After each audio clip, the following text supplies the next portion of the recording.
Okay, valve clearance time. So, in the manual, it says that this needs to be done with a cold engine. For obvious reasons, metal expands, you're adjusting valves, they're going to be wrong if the metal is all expanded. And also, it needs to be done on a compression stroke. So the way to figure that out is you take your wrench, put it in the side, and assuming you've set up your cam chain properly, so you've got the not the indentation, it's like a marker here. So the first thing you do is, let's see if we can see this now. Inside here, you've got the little the notch here on the side, and then you'll see inside it says FT. There's a little line above that, and essentially what you're looking for is to line those two lines up with each other. Once you've done that, you make sure that's on a compression stroke. It's easy enough to do when all this is off, because you can see that physically that the piston is up. That's when you install all this. As before, you've got this little notch here. That's the one that you make sure is perpendicular perpendicular with the top of the cylinder. You've also got a little notch, I don't know if we can see it, just there, and the same on the other side, just there. Those are the ones that are parallel. If you've got that right, then this should be your next step. Essentially what we've got here is, this is on a compression stroke at the moment, but what you can do if you don't know how to figure that out is you can put your wrench in here, start turning this anti-clockwise, and watch the valves. So if you're on a compression stroke, the next thing that will happen is your exhaust valve will start to compress. After that, if you're still turning, you'll then see your piston will go down and it will come back up. What you'll then see is these two intake valves get compressed, and essentially what's happening there is that's in the process in the combustion where the air fuel mixture gets drawn into the cylinder. These will then come back up. The cylinder will essentially go down and start to come back up again. That's your compression stroke. So what would be happening in the engine at this time is you've got your air fuel mixture in the engine, your piston is starting to come back up. That's when you get your spark and, engine go zoom. So all you do is you make sure the markings are matched up in there. You've got your compression stroke here. You can sort of test nothing's, the valves have all got a bit of play on them. So that's telling me that none of these springs are compressed. So none of the valves are currently trying to be pressed down by the camshaft. Again, if you're not sure, just keep rotating it, watch the valves, and try and picture in your head what stage in the combustion cycle the engine's at, and then you can sort of figure out where the piston is. As long as you've got this correct in here and your timing chain correct here, these should be okay. You can check down in the spark plug hole if you haven't got a plug in there. Obviously what you're seeing there, just there inside, is the top of the piston. You can also just look down there and then watch the thing come up and down. Obviously you can only see the surface of it, so you wouldn't be able to tell if it was at the top dead center, but that's where your markings come in on this side. So once you're happy with all that, the next step is you're going to need a set of feeler gauges. I don't know why I'm using the torch, don't need that now. Set of feeler gauges. I have this set here. Essentially the intake is a 0.006 and the exhaust is 0.008. So that would be this guy and this guy. These are incredibly thin. And it's funny, the 0.006 that I have to use is incredibly thin, but it goes down to just absolutely wafer thin. And then, all the way up to, considerably thick in terms of feeler gauges, I guess. Yeah, so those are the two I need to do now. I don't have a little square socket for this guy. There's a proper tool you can buy for that. I don't have one. The socket underneath is just a normal 10mm, so that fits on there. That's your locking nut, and this one is actually your adjuster. So I'm just going to be using an adjustable wrench for this. I did have a look through all my tools. I don't have anything that I can actually use instead. But the goal here is to get the clearance between the top of the valve stem and the bottom of the adjuster screw within tolerance of whichever one of these you need to follow. Now, it's a bit difficult to describe how to do that because it's more of a feel, hence feeler gauges. But essentially, you're looking for you can get it in there, but you've got there's a slight drag. It shouldn't be tight. It shouldn't be loose. It's sort of it's just a bit of friction on it, but not too much. If you're not sure, what you can do is go up a size. If that's too big, you still have to adjust more. Obviously going down a size doesn't help you, but if you find that, let's say we're doing the exhaust one and I go 0.08, that goes through, there's a bit of drag on it, but I'm not sure, go up to a 9. If the 9 goes through, you still need to tighten it. Essentially that's the process. So I'm going to do that now on the front and the rear. The rear is exactly the same, except instead of an FT, you're looking for a RT, I think.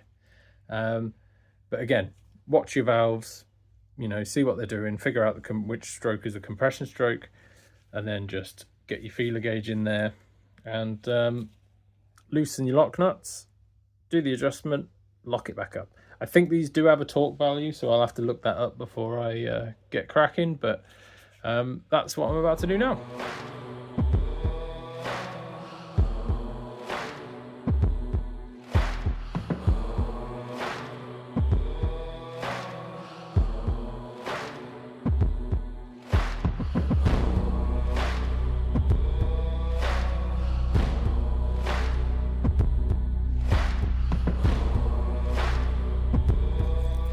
Okay, so that's those done.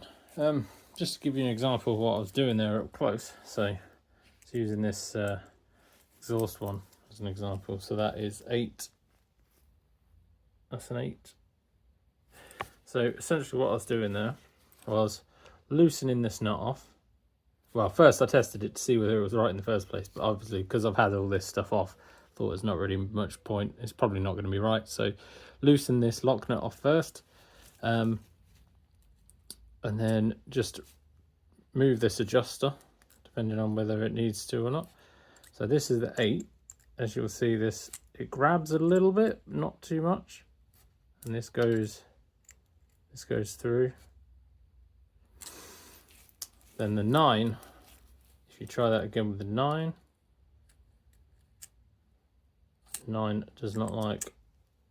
doesn't want to go through at all. The 8. So the 8 goes through. Needs a little bit of a push, but not too much. The 9 doesn't want to go at all. So once I got that, basically what I did was I got it so it was at that stage, tightened the lock nut, checked it again if it was still fine, got the torque wrench, torqued the bolt up. I think these ones are 23 Newton meters. So torqued the bolt up, checked it again one final time, and if it's still okay, great. It's not likely you're going to get this right immediately, especially when you don't have the proper tools like me. I've just been using this adjustable. Isn't great for hanging on to this, and especially when you're supposed to torque these up whilst holding the adjuster, which in my case is impossible because I have to use this. So that's why I get it there in the first place, lock it, check it again, torque wrench, check it again. You're probably going to have to do that a few times for each valve. It doesn't take too long. You don't have to rush this. It's best to get it right. So I'm just, now that these are all torqued, I'm just going to go back and double check all of them again, just to make sure I'm happy and they're not too loose or anything like that. And then that will be all of the valves completely adjusted, and all that's left for this engine is to put the covers back on, and you know, the clutch and all the other internal guts that need to go in it before. I was thinking today I might actually have a go at polishing these up, but I haven't made my mind up yet, but we'll see. Right, so I've decided that I'm not going to paint these engine casings. I'm going to try and polish them up. So what I've done is I've ordered a bunch of different grades of sandpaper. Got loads of them. Starts at 120 grit, ends at 3000. I've also ordered some metal polishing paste, so I'm going to give that a go. And what I've done here is I've made my own little sort of sanding mop. Basically what I've done is I've taken some sandpaper. This one's what's this, 240 grit, and I've got a little bolt, a couple of washers on either side. Cut these into strips of about 2 inches, 2.5 inches, something like that, and then just yeah, put one there. And basically what I'm doing is I'm just going up different grit strengths, and you know, sanding it, trying to keep it in one direction, and then when I go up a grit, I sand it in the 90-degree direction so I can see where I've been. Yeah, so I'm going to give that a go. Basically this one has just been sort of wire brushed. Nothing really has been done with that yet. This one I've already done 120 grit on it. I'm now going to do the 240, take that all the way up to a wet and dry sand of 3000, and then I'm going to hit it with the metal polish, and I might try and hook up the softest buffing wheel that, you know, my polishing set that I've got to my drill, and just see if I can turn that into like a buffing wheel sort of thing. See if I can get this really shiny. I mean, if it doesn't come out how I sort of hope it will, then I can always prime it and paint it. It's not a big deal. But yeah, I saw a few pictures online of bobbers with shiny engine casings, and I thought that looks quite nice. So I thought I'll give it a go. If it doesn't work out, I can always paint them like a nice shiny silver or something like that. Yeah, so I'm going to crack on with that.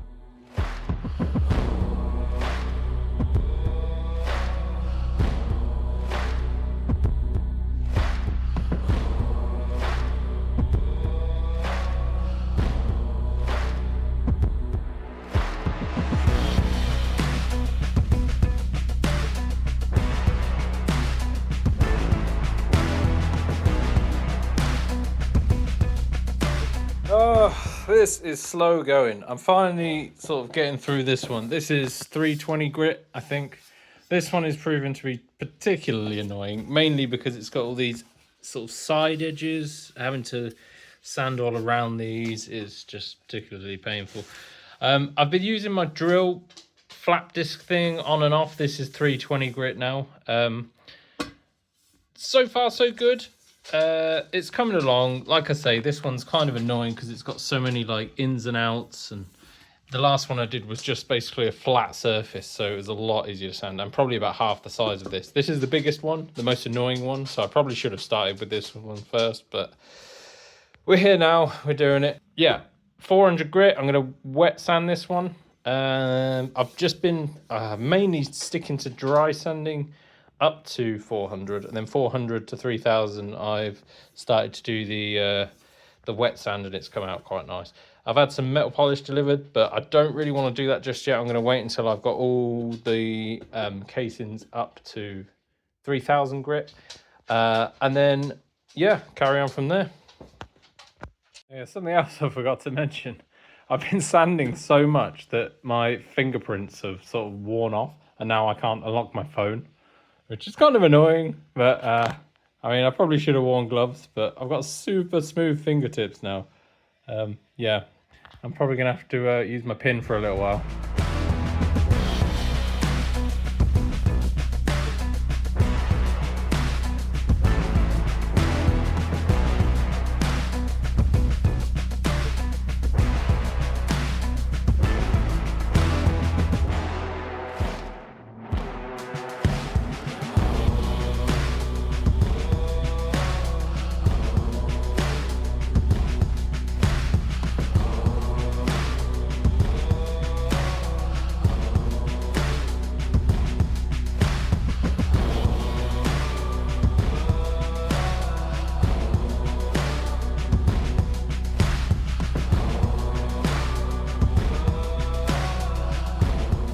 Oh, right, there we go. It only took about 3 days of sanding, but that's all 3 cases.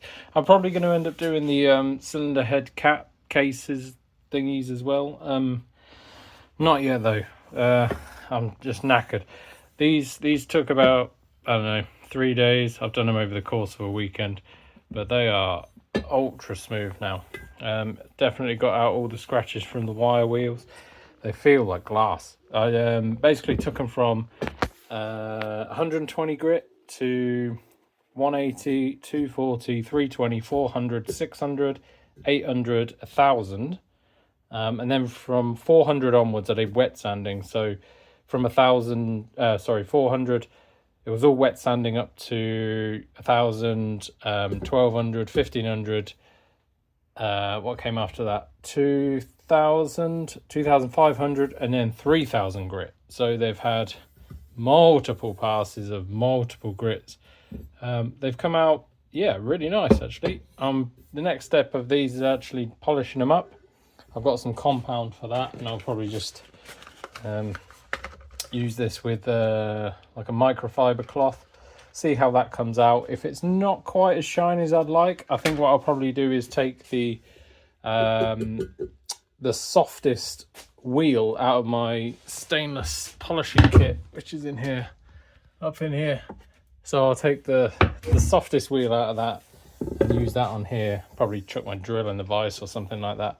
But yeah, my fingers are probably about as smooth as this metal is. I've basically lost all my fingerprints now. And yeah, my skin feels quite raw. So I'm going to give it a minute before I start doing anything more with these. But I mean, they're not perfect, but I mean, they are what they are. I'm not going to sand them up anymore. You know, as far as they've been sanded, that's where they're staying. The other ones that I have in here, which are the cylinder head covers, I removed the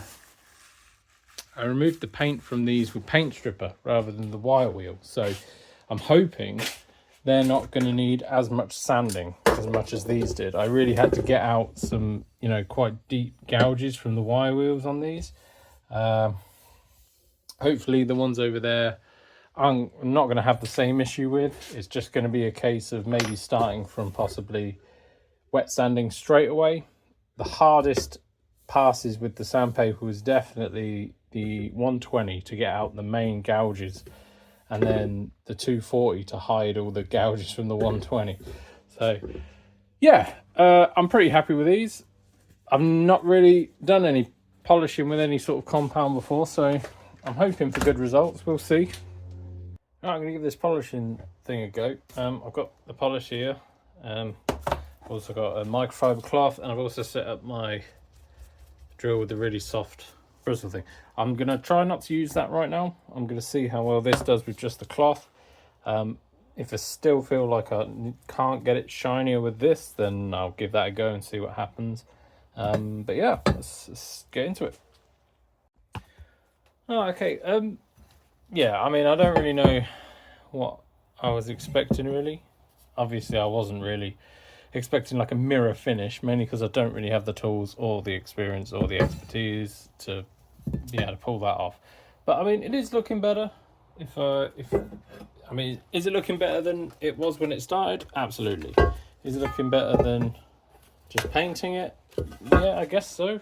I mean, it's looking pretty nice, I'm not going to lie. I mean, I did give it a hit with the wheel just to see what would happen. It did give me a bit of a better finish than just taking the polish off with another microfiber cloth.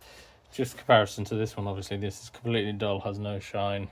This one has sort of somewhat of a reflective shine. It's not mirror reflective. I mean, you can barely see, still a few scratches visible, but yeah, I mean, when you compare the two, I'm sure it will look fine. Don't know if I can get a bit of it goes here somewhere, so I know I think it'll look pretty good. I might mess about with it a little bit more, see if I can get it a little bit shinier.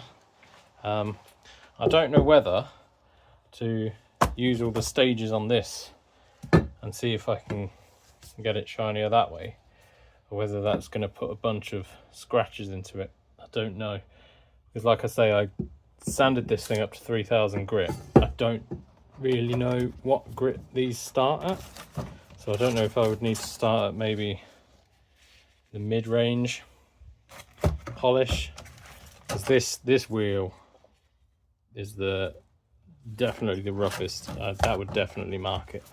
I'm thinking maybe if I started with the mid-range compound, perhaps, then moving up to the lowest grit compound and then using the metal polish, would that give me a better result? I don't know. This is the smallest part and the least complicated part, mainly because it hasn't got all these little sort of ins and outs all the way around it. This one's the same. This is just one surface basically, apart from this bit down here, but this is just one surface. So I guess I could try it out with the wheels, see if it comes out any better. If it does, then maybe I can apply that to these other two. If it doesn't, not a big deal. This one's not going to take that long to sand back. I might give that a go, see what happens now. And if it does work, great. If it doesn't, then I guess I'll just use the polish on this one and that one, and see how we get on.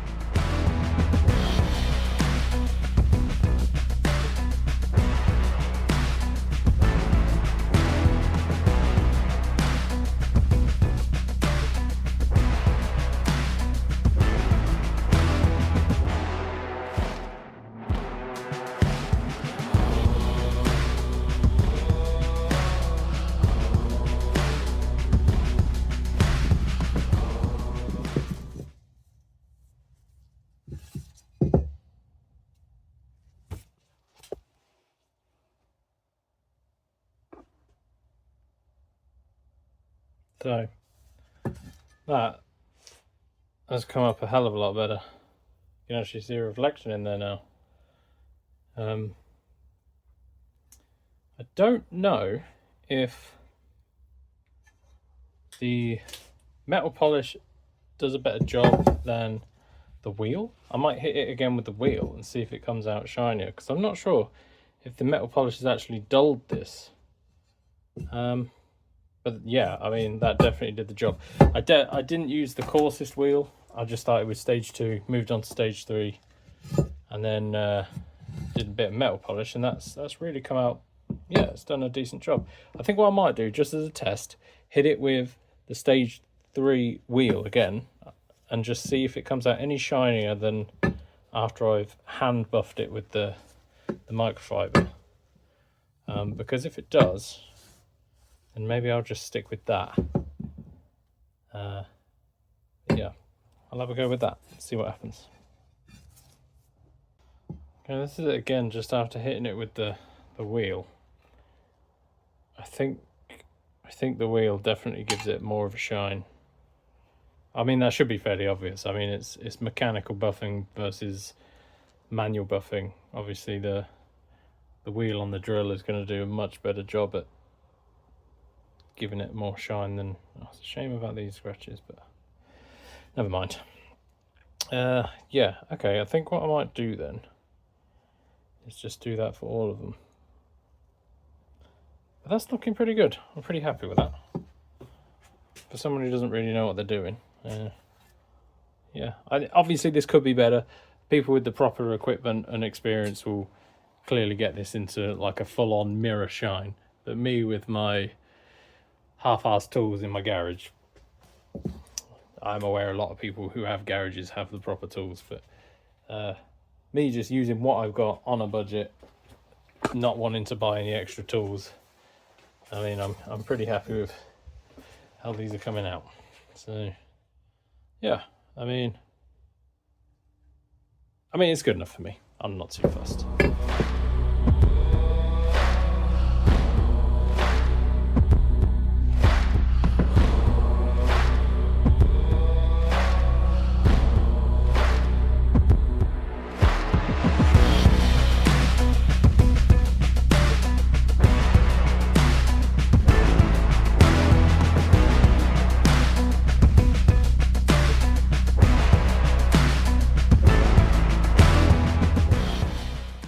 Okay, it's not too bad.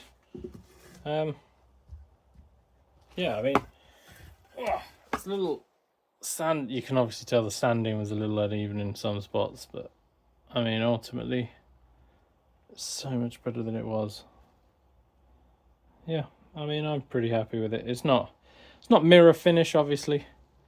I didn't film all of the sanding either, just because it was so tedious, and like wet sanding, just completely, just so messy. I just couldn't be taking my gloves on and off all the time to keep changing camera angles and stuff, so I just thought I'd leave it. I mean, everybody knows what sanding looks like. Yeah, I mean, this has come out all right. I don't think I'm going to go too much further with it. It's got a slight reflection. I think a mirror finish is probably a bit beyond my skill level, and especially with the prep that I've done on these, I don't think it's enough to get a full mirror polish. But I'm pretty happy with these. It's got a bit of a reflection. All the major scratches are gone from where I wire brushed it. But yeah, I mean, when you compare the two, I'm pretty sure it will look nice on the bike.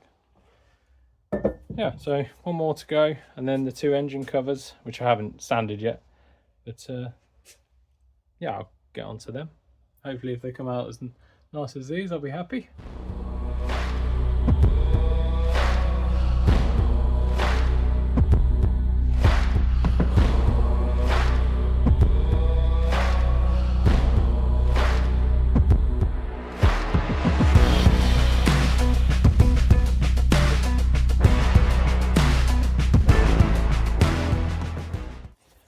So I've probably burnt out my battery drill, but I mean,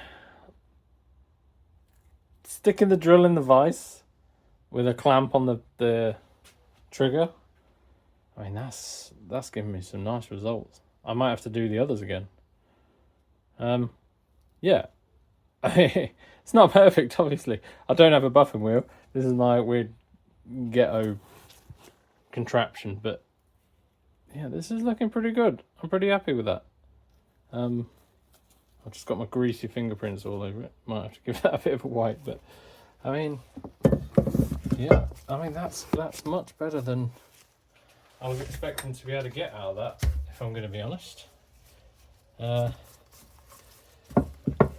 I don't know what I was expecting really, but definitely not anywhere near as shiny as this. Basically, I just went through with this one. I just went through all three grades on the polishing kit. Even the rougher one I went through. I think because this was the last engine casing that I actually sanded. By that point, I just got so bored and tired of sanding that it was just, I'd had enough. So I probably didn't do as good a job of sanding this one as I did on the first one. But yeah, I mean, it's come up all right. I'm not too fussed about that, considering these were just, you know, spray painted black, covered in chips and scratches and whatever else. I'm not upset about this at all. I'm pretty happy actually. Yeah, I think what I'm probably going to do is, as long as my drill survives, it's pretty hot. I might have to use my other drill that I actually plug into the wall rather than my little battery one. I've already gone through a battery already just doing this. Don't think the other battery's going to last as long. I think what I'll probably end up doing is just maybe just comparing the other two to this one, and if this one looks significantly better than the other two, I'll probably just give them a blast through the... Well, to be fair, I'll probably only need to do the lightest grade of buffing anyway, so maybe I'll just do it anyway. But yeah, I'm pretty happy with that. That's not bad at all. It should be fairly obvious, but I'll say it anyway. This is definitely not a safe thing to do. This, my battery's dead on my drill. This is like a very weak little battery drill. This is not. This is the one I use to drill massive holes in concrete and stuff. It's done up with a chuck key, so you know it's a pretty powerful drill. It's plugged into the mains. I've just used it to do this one. Now I'm hoping I can get away without sanding this, because I really don't want to do any more sanding. But the point I'm trying to make is this is not a safe thing to do. Don't do this. Don't copy me. I'm doing it because I'm being lazy and I can't be bothered to wait for my batteries to charge. I mean, I'm wearing my safety glasses. I should probably be wearing better gloves. I mean, this is the roughest wheel that I have, and this would probably tear straight through these gloves and probably into my hand. So I feel like I should take maybe some precautions. But I also have seen, I mean, I don't know how reliable this source is, but people who are talking about bench grinders and buffing wheels saying they don't wear gloves for that precise reason, because they don't want the glove getting caught up in the wheel. Also, just a bit of a safety conscious thing I've been doing. While I've been doing this, I've been really trying to be aware of where my hands are, because if this thing does catch an edge and this goes, I don't want my fingers to be in these holes, or, you know, so I've been trying to hold it at the edges, so if this does go, it will just pull straight out my hands without taking my hand with it. Yeah, just trying to be a bit, well, as safe as I can with this ridiculously dangerous setup that I've created. Yeah, I mean, safety aside, disclaimer, don't copy this. It's not a good idea. But yeah, all of that aside, that's the first pass on this thing. I'm hoping the scratches aren't really deep at all, so I'm hoping I can kind of get away with buffing it up. What I'll probably do is, because this is on top of the engine, so using this one as an example, you're not really going to see on top here. That's, you know, the tank's in the way. The main thing you're going to see is the sides. So if I can get those up really nice, you know, obviously this one still has all the airbox and stuff, all that gubbins in there still, that's going to come out. So you will see on top of these a little bit, not too much. So I'm kind of hoping, as I've said about 20 times already, that I can get away with not sanding this and just getting it to a nice shine. So that's what I'm going to do. I'm probably going to use the next buffing stage on this one, and then see how it comes out. All I've done really on this is just taken off the initial sort of, I don't know what coating it was. It wasn't really a coating at all. I guess like the oxidation of stripping the paint off. You can kind of see it here. It's sort of like a dull silver, and then it's just buffed into a slightly shinier silver. Not really. So the plan is, I am going to swap this wheel over. I'll turn it off with this wall first, because this drill is kind of frightening. So I'm going to swap this wheel over with my chuck key. It's definitely off. Yeah, so yeah, I'm going to swap this wheel over to the second stage, and hopefully, if that comes out nice, yeah, I'll probably carry on from there and maybe get away without sanding these covers. That would be lovely. If I can get away with that, that'd be great. Mainly because, like I said, I'm completely sick of sanding. I probably spent all of last weekend doing it. Probably, I think I was actually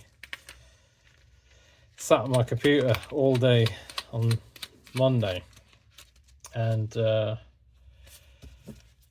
just sort of had this on my lap, and I was sanding it for about 8 hours. So yeah, I'm kind of over the sanding part now.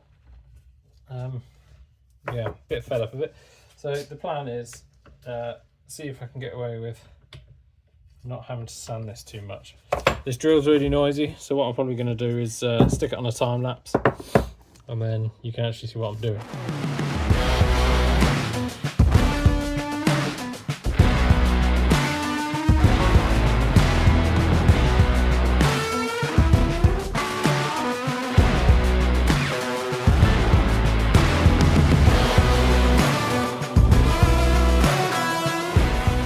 Oh, so unfortunately I don't think I'm going to get away with not sanding it. Basically all it's doing is giving me a shinier version of the dull version that it was before. Yeah, I think what I'm going to have to do is sand these. Not really happy that I'm going to have to do that, but now that I've seen how, you know, the other ones come out, I kind of want these to come out the same. So the plan is now, new plan, start sanding again.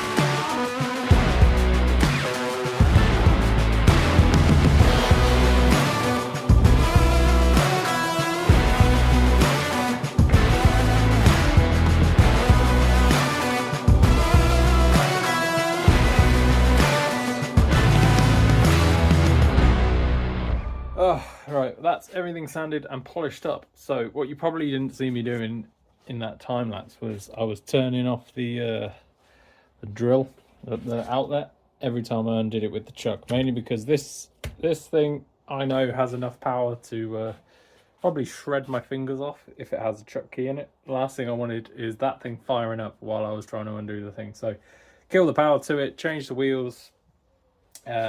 Yeah, I went through all the different polishing stages of the buffer wheels. They worked pretty well, to be fair. They came out a lot better than I thought they were going to. Yeah, don't copy this setup. This isn't a how-to. It's just me making use of what I've got, and what I've got isn't a lot.